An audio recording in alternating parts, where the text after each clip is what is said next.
everybody, welcome back and welcome. I'm Jane, my husband Mike does everything behind the camera. We're British early retirees, we have no debt, we've paid off the mortgage and we live a thrifty, frugal and money-saving life in Brittany in northwest France. And every Sunday we bring to you an aspect of our private life, the things that we're doing personally to save money. If you have watched any of our previous videos, you will know that we are getting our house ready to go on the market. And as I shared with you in previous videos, houses in France don't sell overnight. It's not like the market in the UK that we are used to.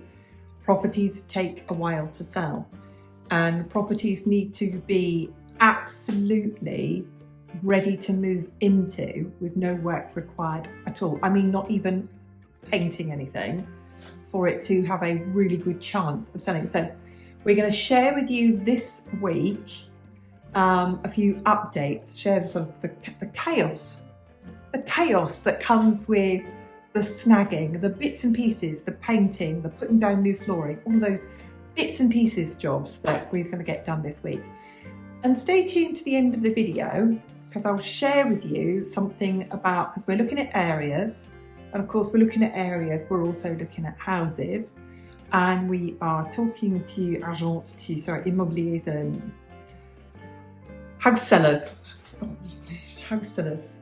British people call them estate agents in the area that we're looking at, and I will share you some really interesting, funny and quirky things about buying a house in France.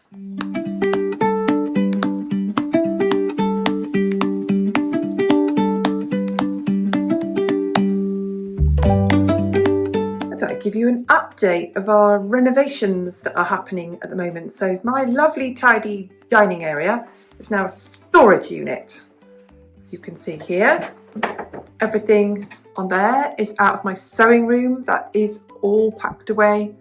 My sewing machine is packed away, and today we are packing away my Moxie long arms. I thought I would walk you, just it might come out with some furniture. Thank you, Mike. I'm going to walk through now, won't be a second. So if I come through here, this in here is currently my sewing room with a bathroom off it, and it's going to be configured as the master bedroom with the bathroom next to it. So you can see at the moment, you can see here, my long arm sewing machine and all its boxes are ready to go. It's all going to be packed away. It's got a beautiful view from this bedroom.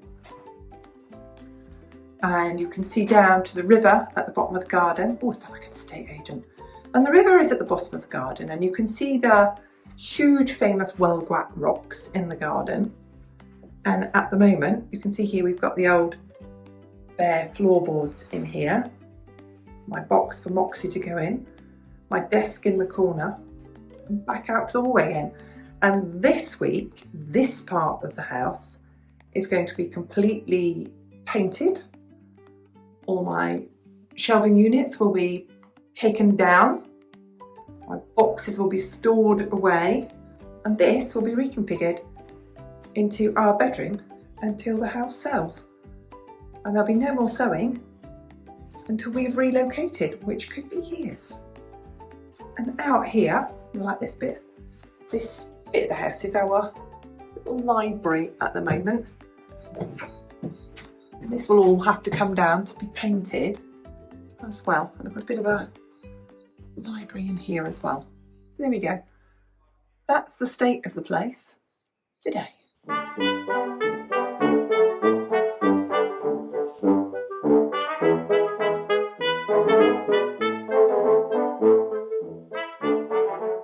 That's one side of my staircase painted. I put a primer coat on it, I let it dry, I've put the first top coat on it, or sous-couche, and then I will put 2 more coats of paint on it. And that's one side. And now I'm just about to paint the other side. And if you wonder why there is splodges of paint like this, it's because I used an oil-based paint to paint over where there are knots in the wood, so that wouldn't come through. And I'm about to paint the next bit. And if you wonder why I don't paint all the way down to the bottom, is we are going to stick a skirting board along the bottom, or a baseboard. So I better get on and paint this.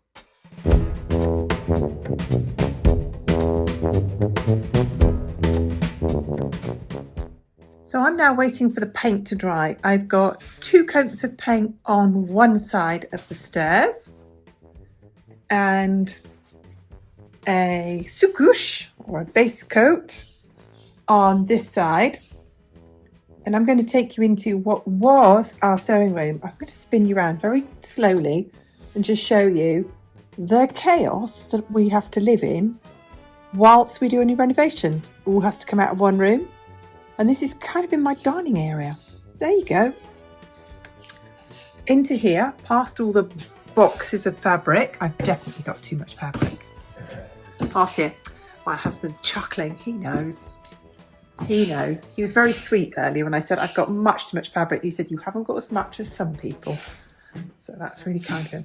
And this echo chamber here, sorry about the echo, is what was my sewing room. And we are going to present it as the master bedroom with bathroom next door. But we had a bit of a disaster. We took off the skirting boards, and here we took half the wall away with it. So we've now called upon somebody who is a mason, or a builder, and they're going to come out as soon as they can, probably of an evening, to fix this for us. So the next project will be, thank you, Mike. You've got your little dog. Got my helper. I'd say give them a wave, everybody a wave, Mike, but you have got your hands full. So I previously had shelves up here with all my sewing fabric on it. So all the holes have got to be filled. So lovely. Oh, hello, Dolly. You've just got a towel to sit on. That's sad. I'll go and get her a dog bed, Mike. And under here as well, we'll get the mason. I keep saying it in French. The builder. The mason. The builder. We'll fix this. The artisan. The builder. Mason. He's going to come and fix this for us as well. So in the meantime, we are cracking on because this room has all got to be, the little holes have all got to be filled, and then we will paint it. And I'm running out of paint for the woodwork, so I'm going to have to go out and buy some more.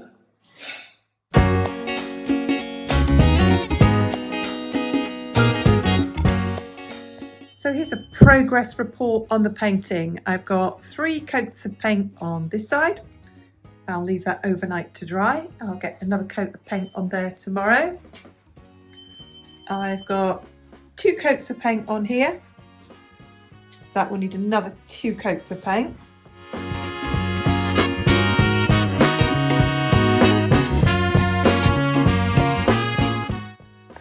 So I've now finished the painting. I've got 3 coats of paint on either side, and I've also retouched the paintwork up under the stairs. Come back over here, give you a nice big view of it. And you can see the house is still in absolute chaos, and it's in absolute chaos because we are a room down. There's tools everywhere. The vacuum cleaner's leaning up against the wall. And this is where we're working at the moment. So this is where we are. Oh, the little dog is sat in here. What are you doing in here, Dolly? So as of today, we have had to do these following things. So we've just had the mason, the builder, I keep saying it in French, the builder here this evening. So he's plastered up the bottom of the wall here. Because you'll see yesterday, we removed the old skirting board, because you have to remove the skirting board before you put the new flooring down. And the skirting board was kind of built into the wall. So that is fast drying cement or concrete, one of the other words. I don't know what it is. Anyway, that's drying. We have to get another coat of paint on the walls, and the flooring is down. You can see here, even boxes everywhere, things everywhere. So progress is taking place, but it's messy. And this little girl is just looking at me. Hello, little old lady. What are you doing in here? So if Mike's working here, she comes and sleeps in here. So there we go. We have flooring down and skirting. We call it skirting boards. Some countries they call it baseboards. Are going to go in tomorrow.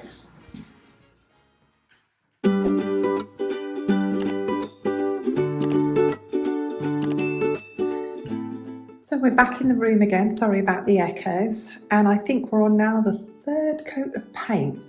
There's nothing worse than painting white on white. You really can't see what you're doing. So there we go. Lovely big window. And I'll show you what the builder did for us. The builder came and filled in all around the bottom, and then he's going to come along with the fine plaster that goes on top. And then it has to set for 24 hours around the room. Wow, we didn't expect to do that work. It's a day's pay, but it was necessary to get it done. So he will do that, and then we will be able to repaint the bottom of this. And this is the skirting boards or the baseboards to go on there. So, wow, the last room, and then the last bit of the last room will be the flooring in the hallway, and then the flooring in the bathroom that will also have a new sink unit, which we are waiting to be delivered. So there we go. This is why I cannot film in the house at the moment, because there is so much noise. Oh, and over here you can see the electrical points that we've had installed, ready for our heating system to go in. So there we go. I'm sure all of you who've been through this know full well, it always feels like it takes longer than it actually does. So the builder has been, and he has plastered here. Let me zoom in for you.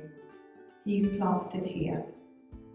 And when this completely dries in about 24 hours, we will sand that flat. Zoom out again. And then we will paint the rest of the room. So the flooring is down in here. And that bit over there, I'll zoom in on that as well. We will sand that. And then we will put the baseboards in. Everything is painted, everything is finished. We'll put the curtain track back up.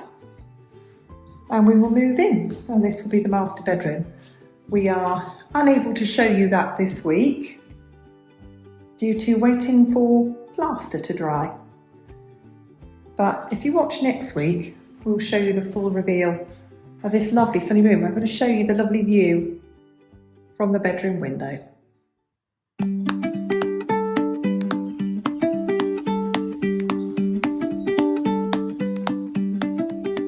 I need this coffee. As you could see from the video, we've been busy and things are kind of chaotic, and they get worse before they get better. Anyway, we are looking at areas and houses and how much houses cost and how much taxes are and things like that in the south of France. Not the Riviera, the sort of joining on to the Spanish bit of the south of France. And I'm going to tell you some interesting things when you look for rural properties. First of all, do not just accept that they've got mains water. Do not accept that they're connected to the grid in any way. Do also ask in some areas how much the taxes are, because the difference, so we're looking at sort of like 3/4 bedroom houses, and the taxes range from 2,500 a year in a town to 300 a year. So if you've got town, little villages outside it, and then a small hamlet outside of the village, the taxes can come down to 300. So that's an interesting thing as well. The other thing that's really interesting is don't assume that the garden in front of the house belongs to the house. Don't assume anything when you buy a house in France. Every day is an adventure in France. Don't just assume it works the way that you know it works. The other thing is, I don't know what you've got to do to get an estate agent to tell you actually where the house is, because they don't like to do that. They don't take good pictures of the outside of the house because that will give away where it is, because they have multi-agency deals. So you're selling a house, you put it on with 19 different agents, and whoever sells it first gets it. So they don't want to tell you where it is. They don't want to give you all the full details. And the other thing about it is you need to speak to them in rapid, like machine gun fire French, and it's tested my French, I can tell you, because it'll say things like, there's only one bedroom. Well, actually, there are probably 4 or 5 rooms that could be used as bedrooms, but because the owners have got them set up as an office or a playroom, they don't call it a bedroom. So that's quite funny as well. They don't like to tell you, is there anywhere to park? So it's really, really interesting. And because they won't commit anything to paper, you've got to talk to them and take notes whilst you're doing with it. And then if you do want to go and see a house, they'll go, well, do you want to come and see this house? And we go, well, yeah, we could do. We are in the area, then we would like to come and see this house. It's like doing some clandestine deal. They'll tell you, they will meet you somewhere and they'll drive you there. I mean, you just about expect them to, put a bag over your head and put them in the boot and sign a confidentiality agreement, because it is really, really odd. So it is an adventure. Little do they know that when we get there, I would just drop a pin on my phone to say exactly where I am, and then I'll be able to look up everything about the area. And the other thing they don't like you to do, they don't like you to drive yourself there. They don't like you to drive yourself there. They like to pick you up and drive you there. You could be hijacked, honestly. So I'm going to tell them, no, I will drive myself there. I will follow you. And then if you've ever seen the Italian Job, they drive like that, mountain roads and switchbacks and following them. So it's all an adventure. So yes, we have lined up some areas to go and see, and some immobilier, some agents, some estate agents to go and see, and to go and have a look. And they know, and they're cool with this, that, the house is about to go on the market, but we'd like to look at properties in case ours sells. So it's very interesting. So people say, where do you want to go, Jane? Where do you want to go? So we want to go to the south of France, the bit the south of France that joins on to Spain. But not the high parts, because some of those high parts of the Pyrenees are very high. So not up there, not up there. And if we go there, you'll see when we get there. Thanks for watching. We'll see you on the next video. If you've ever bought a house in France, leave a comment below, because it's like a blooming comedy sketch. It really, really is. Let me know. We'll see you on the next video. Bye for now.